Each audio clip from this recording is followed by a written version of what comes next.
Дори ги наричат женско порно, което Да, женското точно. порно. Абсолютно точно така се го наричат в една група, четах наскоро.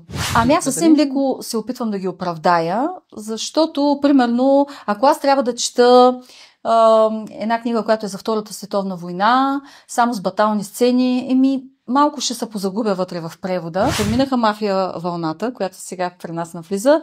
В момента са на тази вълна с маските, с съвсем крайните истории, вече в садомазо. Значи много сериозна садомазо насоченост. Започна да се чете този трилър, почти бях еротичен трилър, почти бях загубила надежда, че тази провокативна книга, която в началото не исках да издавам, после пък рязко минах другата крайност, пък вече исках всички да ми я харесат, нали, като всеки автор иска да му се хареса рожбата. Когато почнах да се обръщам към себе си, дали искам да кажа нещо или да направя нещо, първо си представях, че съм на мястото на другия човек, т.е. на моя партньор. По този начин доста, как да кажа, намалихме честотата на пререканията си. В един момент те започнаха да стават по-редки. Значи за овъртинкарите писане. Или четене, или рисуване. Да, това също много помага. Много. Здравейте отново с каналът на Жените БГ. Минаваме в друг жанр. Шегувам се. Ще си поговорим и за книги, разбира се, но си оставаме и на нашата тематика за връзки, взаимоотношения. Ще ги вплетем в много страници и нямам търпение да кажа здравей на следващата ми гостенка Десислава Дюлгеран. Правилно ли казвам? Дюлгерян, като Ян Бибиян. Като Ян Бибиян. Точно добре. така. Ами ето така ще го запомня. Малко съм сложна с имената. Направо давам жокер веднага. Да е по-лесно. Как си първо? Удобно ли се чувстваш на горещото диванче? Да се огледам. Много е уютно тук. Благодаря за поканата. Страхотно се чувствам. Не знам сега откъде да започна и как да те представя. За това, за да се измъкна от неудобна позиция, те вкарвам теб в нея. Да. Добре. Почвам директно. Деси Дюлгерян със сложната фамилия. Защо Дюлгерян? По съпруг Дюлгерян съм. Иначе съм Илиева. Той е арменец, съпруга ми. И за творчеството ли да говоря или личен аспект? Защото ти каза представяне. Кажи си, каквото ти дойде на ум. Сега знам, че при тебе, като имаме предвид размера на книгите и така... Малко ме е сложен живота, така че започвам накратко. Семейна съм. Имам си 2 деца, имам си куче, имам си котка. Много дейности, много хобита. Но най-важното е тук в тези томове. Това е писането. Другото мое хоби е спортно. Обичам много да играя тенис на корт. Занимавам се с още няколко бизнес начинания и с 1000 други неща. Хиперактивна съм. Човек, който... То си лечи. Да, широко махам, така. Трябва да бъда възпирана на моменти. Но истината е, че всеки ни 15 минути през деня ми са строго разграфени и когато някой ми навлезе в графика, много ставам зла. Става страшно. Много страшно и ставам. И съпруга ли така? Той, свикнал е. Имаме 22 годишен брак. Така че във времето доста добре се справя да му уравновесява. Да. Другия начин, по който много успешно се уравновесявам е, и то се вижда, че е много успешно, обичам да пиша. Както каза една моя приятелка, ако не пишеш, не си приземена, не си занулена, не си дзен, така че винаги денят ти трябва да свършва с писане. Всеки ден ли пишеш? Опитвам се да пиша всеки ден, защото, както намекнах, това е моята психотерапия. Тоест, ако не пиша и не съм на корта, това е... семейството ми го разбира вечерта, настава един хаос, едно напрежение и няма нужда. Това ли е съвета за щастлив брак? Пишете, бе, хора. Пишете, наистина. Ако не можете да пишете, четете или намерете си хоби, което да ви носи такова удоволствие, че да заспивате щастливи. Как разбра, че трябва да пишеш? Аз разбрах, че трябва да пиша, когато първата ми тайна творба, Преобразена, много преди 20 години, започнах да пиша Преобразена, тайно. И представи си, този първия том е написан в рамките на 1 година, без никой да разбере. Обаче, буквално на последната страница ме разбраха вкъщи, погледнаха какво правя на този компютър и изпратиха на едно издателство моя ръкопис. И после нещата се случиха като по филмите. Обадиха ми се и казаха, че това, което съм написала, е много интересно. Тази трилогия Преобразена е вампирска история.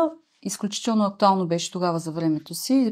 Припомням Здрач, интервю с вампир, общо взето в тази тематика, и в България все още нямаше автор, който да е написал вампирска история. Да. И така се стигна до издаването на Преобразена. Аз пак не вярвах, нищо, че вече книгата я държах в ръце, просто не вярвах, че на мен се случва, че съм написала нещо и то е качествено. Но минаха месеци, все повече читатели, продажбите лека по лека тръгнаха и аз започнах да си вярвам. И така продължих с втора част, която буквално е написана за по-малко от година, после третата също по-малко от година. А по това време с какво се занимаваше? Странично от книгите? Точно тогава бях в майчинство. Това беше периода, в който трябваше да отгледам сина си, първото си дете. И също така в този период почувствах нужда точно да си приземя, да намеря това, което ме прави щастлива, защото майчинството е един страхотен период. Всяка жена се стреми към него и всеки по-своему си го преживява, но винаги в този период липсва, тръпката. При мен тръпката се запали, макар и тайно, от този акт на писане. Да. Тайня. Никой да не знае. Разкрий ми сега за твоите герои. Как създаваш един герой? Идва ти така просто в главата ли? От някъде сънуваш ли го? Ти ми каза, че си сънувал една част от историите. Как измисляш героя, който ще бъде, например, главния в книгата? Въпреки че при теб са много. Много са героите. Вече зависи за коя поредица говорим. Ако говорим за последната равновесие, значи там само главните са трима, тъй като се пише от гледна точка на трима героя, което много малко автори го правят в света, малко така както шизофрения изглежда, но за сега не съм диагностицирана. Докато в Преобразена се пише от гледна точка на женския главен образ, но тя се казва Диана. Но преди да измисля Диана чисто физически като образ, се роди историята, която още бях ученичка в немската гимназия, когато ми дойде идея за какво да напиша, за тази история, да е по-нетрадиционна и най-вече моята любов към вампирите оттам. Тя ли се прокрадва? Да, там беше водеща и ако преди това само пишех разкази, стихотворения и такива неща, Преобразена е първият ми опит за истински роман и то много сериозен роман, както се вижда. Макар че идеята беше за една къса новела, то станаха долу-горе 2000. Първоначалният вариант на Преобразена е 3200 страници, които ги докарах някъде към 2400, вече след сериозна редакция. Но първо се ражда историята. Тоест, преди да изградя един герой, в главата ми се ражда историята, дали ще е вампирска, дали ще бъде с демони, магове или пък с някакви други митологични същества, защото аз винаги нещо фантастично трябва да има. Се ражда историята и тогава пристъпвам естествено първо към главните герои. А главните герои какви искаш да бъдат? Искаш да бъдат силни, искаш да има и силни, и по-слаби. Как ги изграждаш? Какви съставки слагаш в един главен герой? Ами главните герои обикновено, особено на първите книги на автори, винаги са малко идеализирани. Тоест, като всеки човек, залитаме към клишето супергерои и в Преобразена главната ми героиня така има малко попрекалява на моменти с силата, която демонстрира. Тя се намира в един малко повече мъжки свят, където трябва да се докаже като боец, като лидер. И вложила съм в нейния образ, бих казала, малко повече феминистки наклонности, т.е. жената боец, жената, която ще победи един мъжки свят, жената, която е по-добрия войн от мъжа войн и така нататък. В другите романи вече започвам да преминавам към по-скоро силните мъжки образи. Не, че изоставям женските образи, те са такива, които търсят внимание, закрила и обич. Не, в никакъв случай, но не са толкова, в крайности, не са толкова екстремни. Но създаването на един образ обикновено се случва на сън.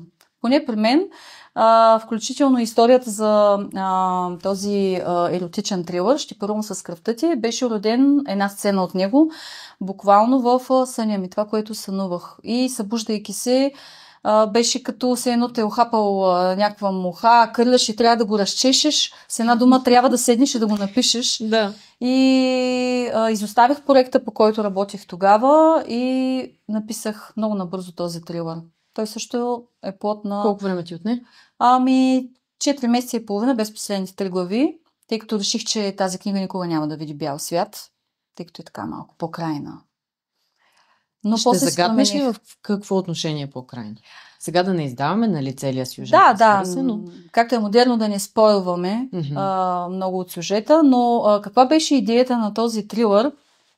Идеята на трилъра беше да създам най-невъзможната двойка. Тъй като той е фантастика, антиутопичен, развива се в бъдещето действието. Трилър има доста екшън, но самата история в основата си, в прожектора е една любовна история между мъж и жена, които в реалния живот всеки би си помислил, че никога между тях няма да пламне любов. Те имат проблеми, включително един има така психологически проблеми, но исках да създам крайната двойка. Такава история, в която да предизвикам читателите буквално да се замислят дали да я продължат от началото до края. Но ако стигнат до края, да останат с едно удовлетворение, че наистина са прочели нещо оригинално, тъй като, може би, знаеш, напоследък доста се бълват тъмните романтази, дарка историите. Това е една толкова дарк история, която, може би, ти трудно ще си представиш, докато ни я прочетеш. Предизвикаме вече, ще я прочета. Да, аз директно си отправям предизвикателство, че тази книга, ако успееш да я прочетеш, ще бъде много интересно да чуя твоите отзиви за нея. Добре. Залавям се още днес. Да, много послания съм вмъкнала вътре. Отвъд това насилие привидно и това, което някои от хората го приемат като история, като притеснително, имам вложени и ни така, как да ги кажа, нещата от живота. Тоест, докъде можем да стигнем в любовта, докъде можем да стигнем в стремежа си да обсебим другия, за да бъде наш. Да. Казано накратко. А правим ли го това често? Правим го, не си признаваме да го правим. Аз бях смела да го напиша, защото много хора не са смели да го пишат, а други са още по-малко смели да го прочетат. Това е наистина книгата, която е най-предизвикателна от цялото ми творчество. Защо напоследък, по твое мнение, разбира се, жените толкова се обърнахме към именно този дарк романс? Наистина той стана супер популярен в България. Това са най-четените книги, особено от жени. И му се отделя много така сериозно внимание. Наистина в момента така е една сериозна мода, но има причина за това. Сега станахме по-откровенни. Вече си казваме нещата както са. И ако преди е имало табута, особено в България, трудно се говори за еротичен трилър. Повярвам ми, така съм имала и други интервюта и разговори с почитатели. Много трудно се говори и ме гледат малко странно. Изисква се смелост, но напоследък много жени започнаха да си признават какво действително харесват. И това стигна не само до издателите, това стигна и до всички тези, които предлагат подобни литератури и за тези, които пишат подобна литература. И когато пазара има нужда от един продукт, естествено има хора, които го дават. Да. Така. И това е основната причина. Но какво търсят жените на тези страници? Нещо има, като сега казват, ето, примерно, неудовлетворение от нещо, което ще си намериш, нали, сред страниците. Това ли е всъщност или... Точно това е. Точно това. Жените имат тайни фантазии, еротични фантазии, нека да си го кажем така, както си е думата. И тези еротични фантазии намират израз в това, което се чете. Но аз, доколкото съм чувала, тези наши еротични фантазии могат да бъдат задоволени единствено и само от женски автор. В интерес на истината, много интересен пример, само сега не мога да се сетя за името, но има един мъж, който мисля, че от Канада, разбива жанра, защото има романтази, написано от мъж и доста се харесва. Но аз трябва, сега си признавам, не му запомних името. И аз не съм много но 99,99 са жени. Са жени? Са жени. Отваряйки тези книги, винаги виждаш, че автора е жена. Освободи И ние, се... жените, харесваме това, което казва друга жена, което, нали, малко би трябвало да бъде странно и би трябвало мъжа да знае какво да ни каже, така че, нали, ние да се почувстваме добре, докато се оказва, че не е точно така ситуация. Това защо мислиш, че... Или може би една жена знае най-добре какво иска и така го представя на другите? Да, ти ви даде отговора на въпроса си, че всъщност може би причината е освен, че на жените им се отдават повече да пишат за еротични истории, романтични, те не всички са строго еротични, някои са така спират до романтиката, е, че познават това, за което копнеят жените. И много по-лесно излиза изпод пръстите, по-лесно им тече историята. Да. Дали мъжете не трябва да хванат да прочетат някой друг такъв роман? Много предизвиквам мъже около себе си, най-вече за еротичния трилър. Опитвам се да ги подкупя, че има доста екшън в тази книга, защото много от моите читатели казват, ти я прокарваш като еротичен трилър, но тя е по-скоро трилър, отколкото вътре има еротика. Сега аз исках да се презастраховам, честно казано, когато вече книгата излезе на пазара. Но... В смисъл да се пишат подобни истории, по-скоро на жените им е по-лесно. Да, и аз така си мисля. Но мъжете като цяло доста бягат от тази. И каза това, нали, там си вашите... Дори ги наричат женско порно, което, нали, женското точно. порно. Абсолютно точно така си го наричат в една група, четах наскоро. Което си е малко, не знам... Поне за мен леко странно. Аз съвсем леко се опитвам да ги оправдая, защото, примерно, ако аз трябва да чета една книга, която е за Втората световна война, само с батални сцени, малко ще се позагубя вътре в превода. Приемам до някъде не техните изказвания, ами тяхното мнение и това, че бягат от подобен тип литература. Склонна съм да ги извиня. Добре, ти по-меко така гледаш нещата. Не обичам да съм много крайна, макар че книгите има много крайности. Ти изкарваш крайността на хартия. На хартия, да. Точно, много точно казано. За да бъда балансиран човек, се случват тези книги. Има ли част от твоя, например, житейски опит сред страниците? Има ли нещо от истории от твоя живот, случки, приятели, хора, които срещаш, които, нали, естествено, както ти казваш, те са фантастични, но все пак е вдъхновено нещо от това? То фантастика, но има човешки взаимоотношения описани тук. Имам реални места, между прочим, реални ситуации, които съм преживявала. 2-3 прототипа, т.е. хора, които съществуват в реалния живот. Да. И къде като закачка, къде като съвсем сериозно намерение, съм ги изтипосала в книгите. Ще използвам този хубав, красив глагол. Това не е случайно, защото когато един автор пише, не може да не сложи част от себе си вътре. Както са ми задали въпроса, добре, ти отъждествяваш ли се с някой от твоите герои и в така далечните години, когато са ми задавали този въпрос, нали, аз винаги казвам, не, това всичко е плод на моята фантазия. Да, то е плод на моята фантазия, обаче аз вече, премисляйки във времето, анализирайки моите творби, нали, за да мога да се развивам и да пиша все по-добре, виждам, че всъщност има много заложено в мен вътре. Някоя на места е малко по-тъмната ми половина, на друга малко по-хубавата ми половина, но няма как да избягам. Има включително и в главните герои, тук там е в второстепенните герои, които, както разбра, в равновесие са към 30-40 второстепенни героя. Особено някой като си харесам, има нещо, което е от мен. Няма начин. Аз те попитах за това как създаваш главните герои. Напоследък в България много така, именно в тези романи, за които говорим, в тях е мъжката фигура, главният герой, обикновено първо е много богат. Нали, той или е милионер, или е милиардер. Да, взираш тези мафия поредиците. Тях, нали, той е дарк романса, винаги, значи мъжа задължително няма как просто. Той е милиардер или милионер най-малко. Да, най-малко. Най-малко, натам вече отиваме. Няма така да си говорим тук на дребно. Не. Сега гледаме трилиони хората почнаха да печелят. Да, абсолютно. Илон Мъск натам са цели вече. Да. Няма за сега книга такава за него в Дарк романса, ама може. Може да има, да. Той е малко шантав. Да. Ще е някакъв странен нов жанр ще бъде. Да. Така, това е едното, което е за тях. Другото е, че са как да кажа, така много доминиращи, много, нали, казват на жената сега ти тук Темата това. за доминацията, да. Тя е прокрадната и в сексуално отношение, и в нали, всичко останало. Сега няма да излиза или пък еди какво си ще прави. Точно така, да. Тя е непокорна. Нали, тук си прави каквото си иска, ама пък и също време Напоследък не е много покорни засичаме с има и много покорни.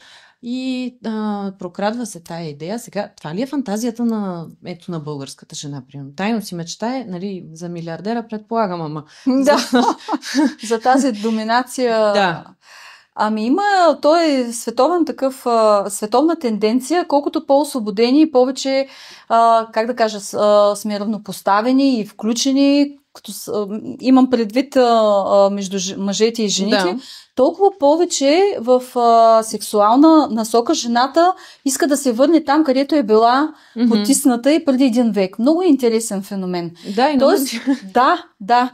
И колкото по-освободени ставаме, толкова как да кажа, на ръководни функции в бизнеса, в космоса, къде ли вече, нали, не преземаме тези типично мъжки професии, толкова повече се връщаме към тайните си еротични фантазии, където сме доминирани, където ни заповядват, където сме връзвани, където други неща не се случват. Не всички, от които, разбира се, са приятни в действителността да се случват, но точно защото жената не може да допусне вече в действителността това нещо да й се случи, тя иска да го изживее на чисто сексуална ориентация през книгата. И разбирам защо е този феномен в момента, а пък преди малко се подсмихнах, не защото, нали, не намерих нещо, което ни каза правилно, а защото моят герой, главен герой в еротичния ми трилър, той е точно бос на мафията, изключително богат е, много лошо момче. Вече си погалила много женската душа. Да. И аз си вървя тук така по клишето. Може историята да е доста нетрадиционна, да съм вкарала така сюжетни линии, където по-рядко се срещат в този жанр, но си вървя по клишето с главния герой. Добре, мразим ли ги или ги обичаме тия лоши момчета, че аз нещо вече се обърках. Много сега, ги обичаме. уж ги заклеймяваме и казваме, няма сега, той тук женкар, той такъв, той лош, той нали, с глупости се занимава, бяга от той и същото време, чай си прочита малко, нали, за него. Много супер тук. Да, обаче след това отиват в книжарницата, купуват си моя трилър, слагат му една дрежка отгоре да не се вижда какво се чете. Крият ли го? Ами крият го, да, специално трилъра. Така, може би заради корицата, не знам. Малко по-провокативна, заглавието също. Да.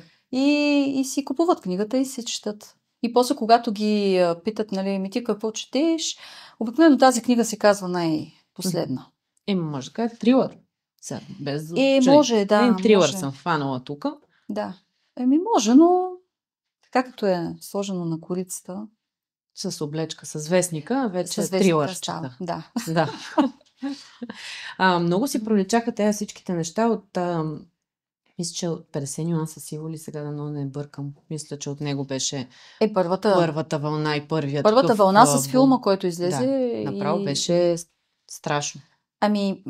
Обикновено първият автор, който създава вау ефекта, започват вече всички останали да го сравняват с него и това е съвсем нормално. Но 50 нюанса сиво всъщност отвори пазара за този тип литература, но първо за филмите.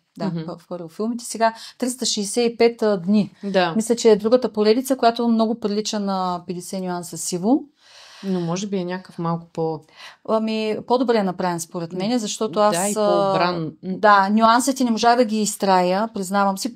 Първият филм беше добре, книгата също първата беше добре, оттам нататък леко се разми, малко ми стана на мен скучно. Аз съм така как да кажа, експресивни емоции. Там няма много история. В смисъл, там цялото нещо, нали, се обяснява едни и същи работи. Едни и същи, така смениха тактиките, смениха местообитанията, апартаментите, позите, но нали, до там се спря.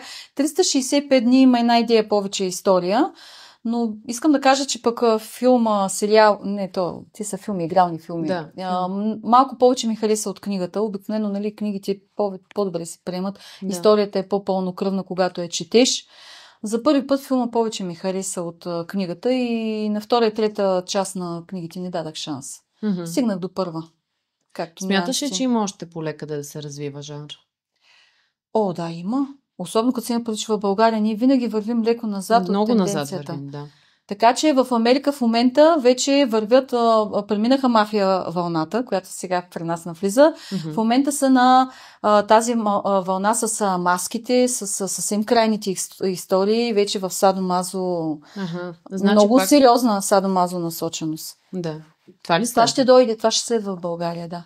Ето не беше ли с 50 нюанса или сега пак не, малко? Те са толкова софт, сега вече навлиза много още по-дарк и се набляга и на фентази елемента, който е, нали, по-малък, а пък другата история върви като вторичен елемент. А има ли, ти каза, нали, много табута и в България? Сега има ли още табута? Притесняват ли се много хората? Казват ти, нали, четат я така облечена, значи... Започна да се чете този трилър, еротичен трилър, почти бях загубила надежда, че тази провокативна книга, която в началото не исках да издавам, после пък рязко минах другата крайност, пък вече исках всички да ми я харесат, нали, като всеки автор иска да му се хареса рожбата. Но първата година имаше, как да кажа, доста резерви в читателите, макар че тези, които посегнаха към книгата като сюжет, много я харесаха. Но имаше някои елементи в нея, те наистина са крайни, които ме посъветваха да ги редактирам през следваща тираж, да умикотя израза и така нататък. Аз не ги послушах, то не съм стигнала за сега до втори тираж. Последната година обаче много силни отзиви. Това е с най-висок рейтинг книгата ми в момента, противно на очакванията ми, и много се чете. Много се чете. Имам вече и читатели мъже. Оле, какви са отзивите от тях? Сега за жените ми е ясно, ама мъжете какви отзиви дават? Много я харесват историята и това са едни от моите почитатели, които настояват за продължение, защото тя има много леко загатнат отворен край. Накрая се случва нещо, което аз си го оставих като вратичка, ако реша след 10, 20, 30 години или под натиска на читателите да направя продължение, да мога да я продължа. Да. И именно тези, които най-дълго са отлагали прочитането на този роман или по някакъв начин съм ги предизвикала, както предизвиках теб, се оказва, че после са най-запалените ми почитатели. Факт. Мъжете по-скоро имат проблем с сексуалните сцени или не им прави впечатление или пък им харесва? Прекалено много им харесват тези сцени. Да видиш ти. Да, прекалено много им харесват, а в началото са мислили, че книгата претендира да бъде малко по-експресивна, малко по-хард, а пък все пак съм залитнала, както много автори залитат, умекотяват израза. Да. Обикновено мъжете, виждайки, нали, тази анотация, си мисля, че първите 10 страници всичко е, нали, той е bad boy, има това, което е написано, пък после почва да има и косата, да й носи цветя.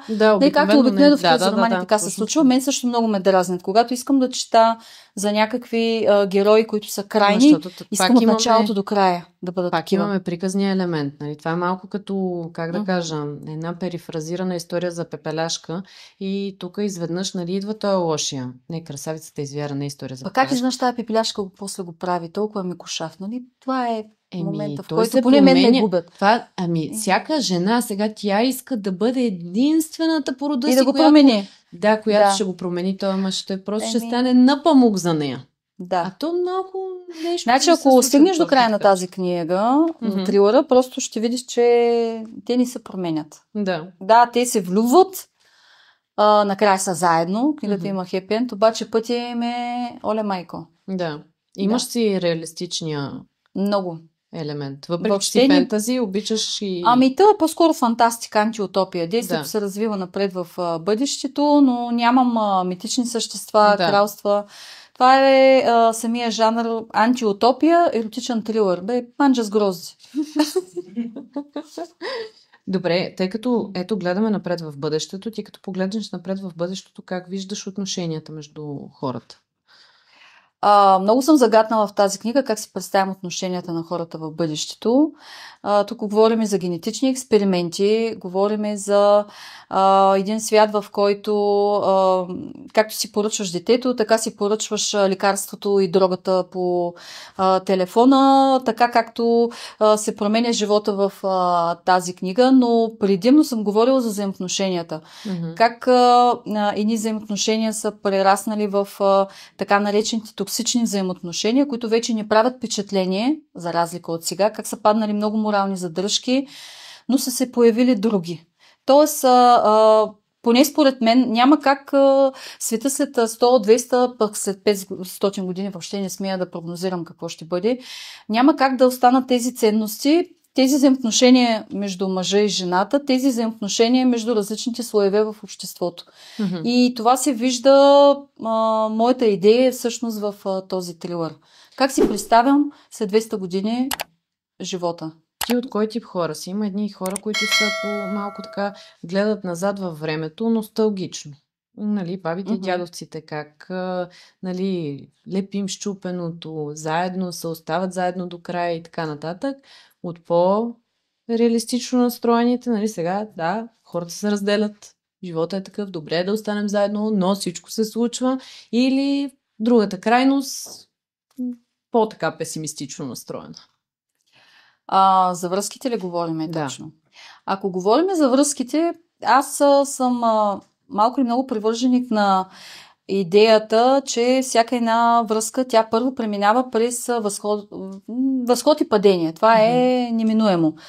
Те не са ли много? Много са. Казва го човек, който има 22 годишен брак зад гърба си. Преживявали сме изключително неприятни моменти, изключително върховни моменти във всяка една сфера в нашите взаимоотношения. Много пъти съм си тръгвала, много пъти той се е тръгвал и много пъти сме се връщали. Но е имало моменти, в които аз съм се замислила дали има една точка, в която трябва да кажеш, ами не, отвъд нея не остава нищо и няма смисъл. Mm-hmm. И когато си зададеш тези граници, ти виждаш докъде може да се простре това спасяване на тази връзка. Да. И когато ти дойде момента и станеш една сутрин и кажеш, не, ето е тази точка, стигнах я, трябва да продължа нататък. Не искам да се връщам в миналото. Аз съм човек, който ако е намерил тази точка, ще потърся новото отвъд нея. Mm-hmm. И не само в личния живот, и във връзки, тя съм така и в бизнеса, и в хобитата, и във всяко едно от тези неща. Имам си граници, казвам се, ето там свършва моята граница и отвъд нея не ме е страх да започна нещо ново. Mm-hmm. Въобще не се страхувам. А какво хората търсят много отговори на тия въпроси, като се намират в лоша ситуация? Разбира всеки се. изпада в такава. И сега на къде? Сега, нали, нещо се случва, разместват се пластовете и тогава обикновено човек се чувства много несигурен, не знае какво да предприеме.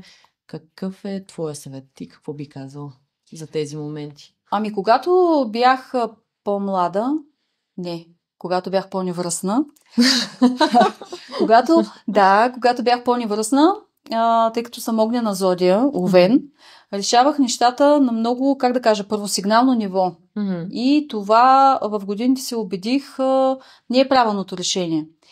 Оттам дойде периода на съзряване, периода, в който започват страховете. Минах малко в другата крайност. Започнах да правя компромиси със себе си. От страх, че ако утрешния ден започна нещо ново, няма да ми се получи, няма да бъда успешна. Mm-hmm. Всичко ще стане по-зле, отколкото е в момента. Това видях също не работи и установих лично за себе си, когато трябва да вземам решение в тежки моменти, комфортната зона и средата. И какво правя? Примерно, аз много обичам да пиша. Нали? То е видно. Но, когато имам проблем, като един old school people, който, нали, всичко трябва да си пише, записвам си буквално нещата, които са за и които са против. Тоест, ако имам някакъв проблем, който трябва да го реша по-кардинално, си записвам. Ако го направя по този начин, какво ще спечеля и какво ще загубя. Mm-hmm. И пиша си ги, давам си време. Обикновено опита ми показва, че не трябва в рамките на следващите часове, дори дни да решавам нещо, което е много важно. Нали, не говоря дали ще отида до магазина, дали ще се сменя цвета на косата и така нататък. Говорим за по-кардиналните решения в живота. И когато минат няколко дена, дори седмици, и аз си погледна списъка, който си го допълвам, зачертвам си го и така нататък, буквално броя чиста аритметика. 10 имам плюс, 11 минус, значи не трябва да го правя. Щом съм си дала време и времето е показало, че за са повече или пък против са повече, действам по този начин. Това правя. Но ми дълги години ми трябваше да стигна до този начин да се решавам проблемите. Смислени и създаване на време. Хората много говорят за комуникация също. Липсва комуникация. Това го чуваме много често. Уж говорим, нон-стоп говорим нещо. Особено във връзките, там, нали, нон-стоп има някакви разговори.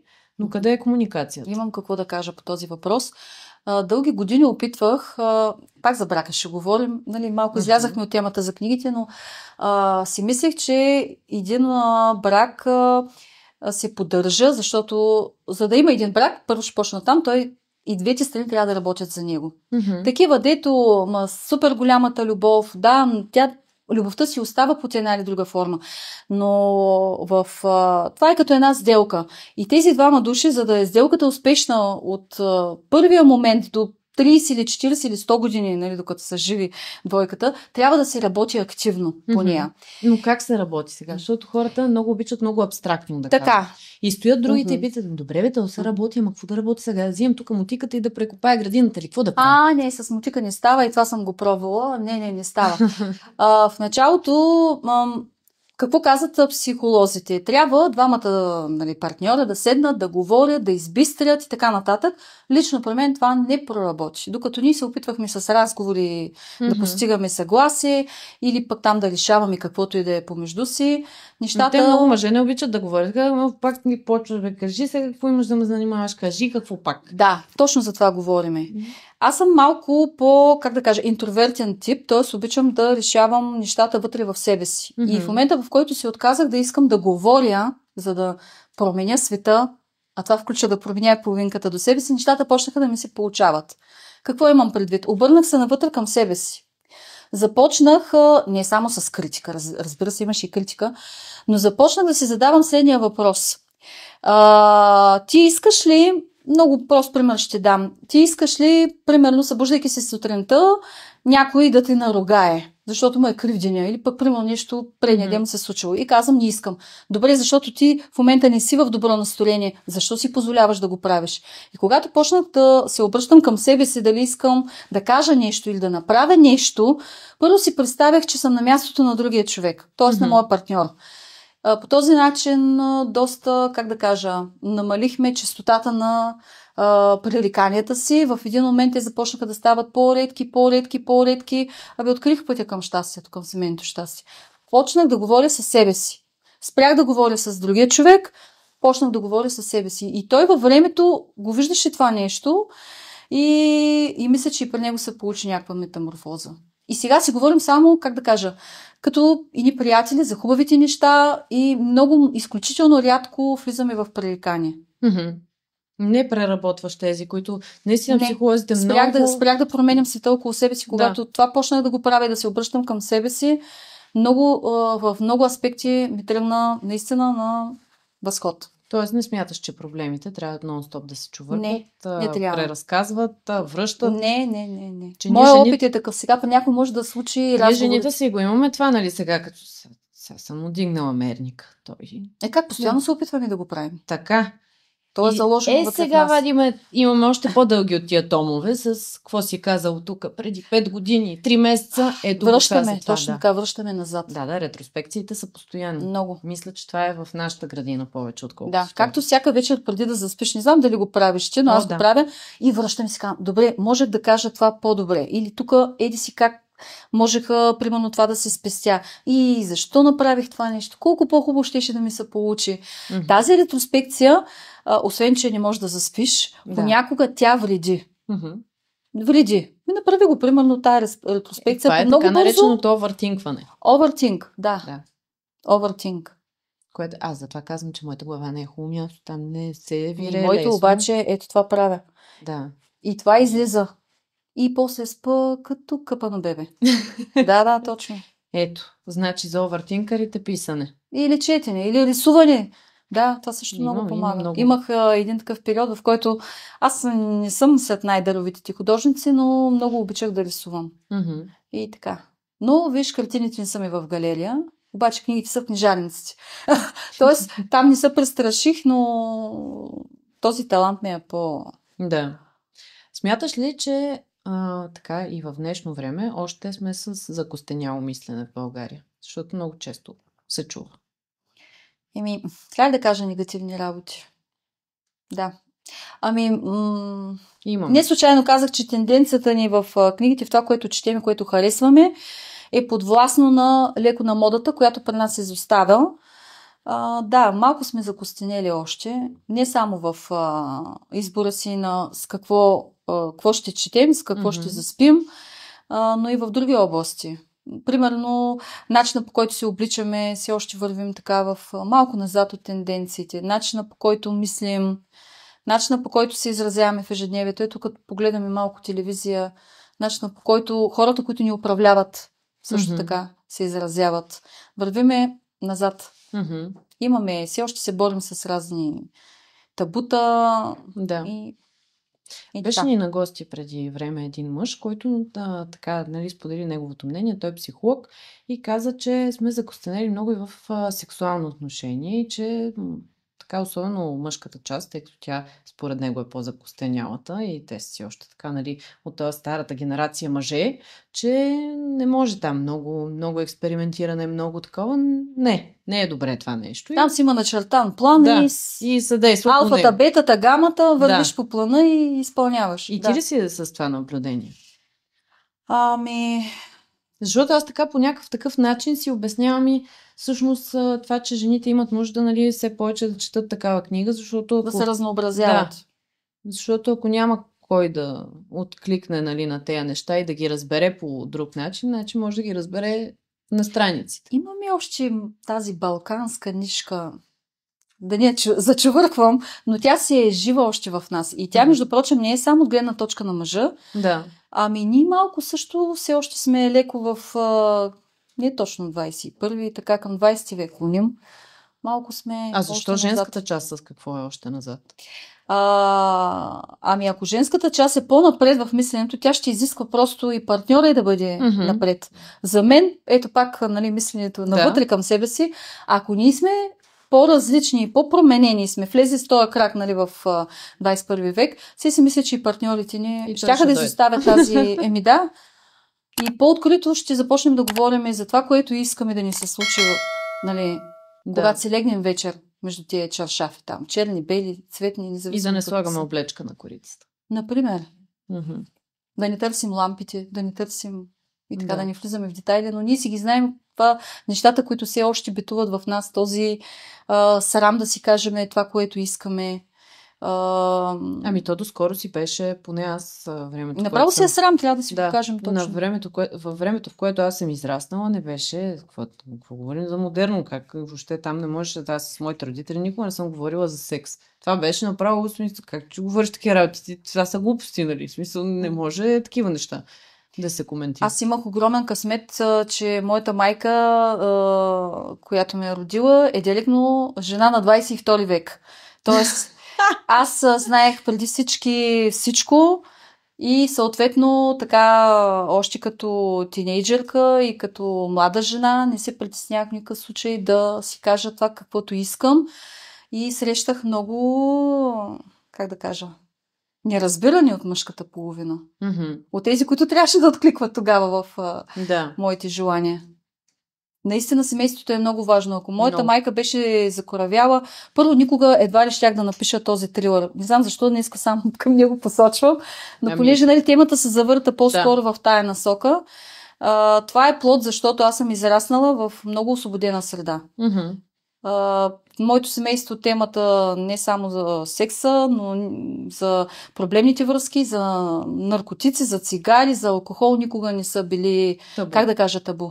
И това ми даде, даде ми един много добър старт, още като млад човек, да осъзная рисковете, когато посегнеш към нещо, което е забранено, нещо, което не трябва да правиш. Да. Всички имаме опит с първата цигара тайно, с питието и така нататък. И там е и секса, нали? Да. Хубаво е да можеш да говориш с някой възрастен така по-открито. Винаги съм говорила с майка си. Да. Това е... Аз съм нямала приятелки. Много малко приятелки имах тогава. Не знам защо. Не ме възприемаха. Имах повече момчета като приятели, но си имах вкъщи приятелка, с която да споделя. Много готино. Правиш ли го това и с твоите деца? Ако трябва да съм честна, дъщеря ми е на 11 години И мисля, че вече трябваше един разговор да проведа с нея, което е повод сега идните седмици, тъй като по празниците обикновено сме повече в къщи, да използвам този момент, да почна малко повече да си говоря на тези теми, които в момента разискваме, на щекотливите теми, на темите, които все още са табута. Време е, докато сина ми е на 22 години и той вече би трябвало да ги разбира. И с него бях много откровенна и страшно много неща обсъждах от тези, които са обикновено проблемни разговори между родител и дете. Да, особено когато е друг пол. Мисля, от майка към син или от баща към дъщеря, там много мисля, че близка връзка имахме с него. Все още имаме, нищо, че той учи в чужбина. Всеки ден се чуваме, което доказва, че наистина сме изключително близки и той споделя много лични неща за себе си и това много ме радва. Не отива да ги споделя с приятел, споделя ги с майка си, което е страхотно. Да, значи със сигурност има... Дори неща, от които той се срамува, научила съм го просто да дойде да сподели с мен, защото няма непоправими неща. Няма. Каквото и да се е случило, един родител трябва да помогне на детето си, когато го направи с разбиране е най-добре. Включително по тези теми, които обсъдихме. Да. Как се справяме с срама, всъщност? Много тежко. Да. И аз много тежко. Както и да звуча в момента мъдро и нахакано, все още си има моменти, в които го изпитвам за някои неща и се боря със себе си. Не се опитвам да променям света, защото той няма да се промени. Със сигурност. Аз съм една срещу милиарди. Тоест, променям себе си и намирам начин как да го преодолея. Какво правиш като Това са като страховете. Това са като страховете. И тъй като започнах и тях да ги боря последните години, аз примерно миналата година се научих да плувам. Имах страх от водата, но се научих. Тоест налагам си, защото страха как се бори? Когато челно го срещаш. Срама е също така. Поставяш се в тази ситуация, в която се срамуваш. Умишлено. Да. И казваш, не, сега ще го преодолея този срам. Го преодоляваш. Лесно звучи. Трудно да се изпълнява. Но много е трудно. Аз веднага казвам, че е много трудно. Не е лесно. Как да накараме половинката си? Ето, ние често говорим за това и тъй като ти пишеш за тия неща, няма как да не ти го задам този въпрос. Как да накараме мъжа да влезе малко в нашата фантазия? Тук става ли с откровени разговори или трябва да бъде поднесено по друг начин? Замислих се не за друго. Искам да споделя личния си опит. А не да говоря така общи приказки. Това е точно този момент, в който, ако вече сте озрели като връзка и си имате доверие, единственият момент, в който препоръчвам да се говори с него. Тоест, ако имаш някаква фантазия, защо да не се направи една ролева игра, нали, чувала си за подобни ролеви игри. Ако той иска ти да си Снежанка, пък защо да не станеш Снежанка за 15 минути, за 15 часа, зависимо за колко. Мисля си, че там, ако вече се говори открито на този фронт, ще се получи. Но и там трябва да бъде двамата да бъдат озрели за този разговор. Защото на първо място ще се появи срама. Сега как да му кажа, че примерно искам да ме пощипва, да речем, по бузата, за да ми стане хубаво. Докато не му кажеш, той няма как да чете мисли. Все още телепатията не е... Да, не е на добро ниво. Аз имам в книгите, нали? Тук е факт телепатията. Има ли телепатия? Има това ще е интересно. Да, и в Преобразена има. Не знам доколко това е добре. Директно се откриваш. Тоест, трябва да си готов и другите прочете мислите. Това ще да кажа, че... Не знам. Въпреки, че понякога има... поне в мъжката глава не съм сигурна. Там имам чувство, че повече... Те, каквото си мислят, това биха и направили по-скоро. Повече. Не е точно така. Може. Да. Влизам тук в много мъжки образи от аз форма, понеже аз пиша винаги от аз форма. Тоест тук пиша от гледна точка на мъжа и имам някои сцени, които са от негова гледна точка. Да. Обсебени от мрака в сборника моята новела. Там пише от гледна точка на Виктор и от гледна точка на Ивета. Това са ми имената на двамата главни героя. И интересна интерпретация. Ако прочетеш... Аз си мисля, че от наша гледна точка някой път обичаме да си представяме разни неща, които даже съм убедена, че няма да откликнат. Че няма да искаме това наистина реално да ни се случи. Нали си за ние си ги така, в главата, нали, много добре звучи, четем си за някакви неща, ама ако се поставим в ролята на главната героиня, Нали, има неща, които ни не, харесваме, има има неща, неща, които ще останат. които просто... Да, веднага ще дам един пример. Той е така малко по-краен, с извинение към аудиторията. Много жени си мечтаят, примерно, за изнасилване. Не случайно и Да. такива книги се четат. Да. Направо са хит истерия. Но аз се съмнявам някоя жена да иска това да й се случи в действителността, защото аз по-грозен и по-отвратителен акт от това не знам. То по-скоро Ето много точен пример, да. Да, много точен пример. Това по-скоро е нещо, нали, пак от сорта на доминация и така нататък, отколкото, нали, наистина да... Някои фантазии трябва да си останат фантазии. Да, това е момента, в който да посегнем към тази книга, да изживееме, да си представим, че сме на място на героинята. Като имаш богата фантазия, това е много добре. Да. Случват ти са фантазиите, заспиваш удовлетворен и на другия ден си караш по ония план. Какво беше? Алфа, бета, гама. Да. С леки отклонения, ако ти допуснат. И всичко е наред. И всичко е наред. Абсолютно. Да. Кажи ми сега какво предстои за теб. Творчески план, нали? И в творчески, и в личен, какъвто искаш. Добре, аз предпочитам да почнем с творческия. Творческия план сега в момента пише много усилено Равновесие 3, защото имам едни страхотни идеи, които ми завъртят в главата и искам да започна 2 нови поредици. Ти не си на една, ти на 2 поредици. 2 директно смятам да ги пиша успоредно. Това е едно мое си лично предизвикателство, да пиша 2 книги едновременно. И сега съм го правила това нещо, пишейки Равновесие, да напиша трилъра, но изоставих единия проект и писах само други. А сега искам, примерно, един ден пиша по едната книга, на другия ден имам настроение и пиша по другата книга. И така да напиша следващите 2 проекта. Но ще се случи след Равновесие. И тъй като пиша в доста засилено темпо, смятам, че Равновесие в началото на следващата година ще е факт. И така. И ще почна новите си неща. Къде могат да те открият хората? Къде могат да открият книгите най-вече? Най-лесно на моя сайт, който работи като електронен магазин, но там има и много интервюта, много интересни неща, които не съм ги казала на интервюта, са написани на сайта. Това е най-бързият начин, първо, защото хората могат да се здобият, ако пожелаят, с автограф. Винаги правя подаръци. Аз съм човек, който страшно много обича да прави подаръци. И това всички мои читатели, които поръчват през сайта, го виждат. Повечето ми книги са качени в Storytel, като електронни книги, като аудиокниги и също така в някои велики книжарници. Да. Добре, ще оставим линк към сайта отдолу в описанието, както и към твоя Инстаграм профил, където пък могат да се свържат с теб за някакво. Разбира се, аз не отказвам никога да отговарям на интересни и провокативни въпроси. Много ти благодаря, че ми беше на гости и че успяхме да си поговорим така за много различни теми. Времето ни притиска и не можем да... Направо не мога да повярвам. Не можем да обходим абсолютно всичко, но пък имаш отворена покана винаги да се върнеш при мен и да си поговорим за още много различни неща. Благодаря много. Беше един много така за мен вълнуващ, интересен разговор и се надявам се видим пак. Аз също надявам се и за вас разговорът да е бил интересен. Знаете какво да правите, ако е така. Палци нагоре. Абонирайте се за канала ни с камбанката. Тя много обича алгоритъма, за да намирате и следващите ни видеа. Обикновено неделя 20 часа. Ако нещо не сме закъснели, случва се и ние сме хора.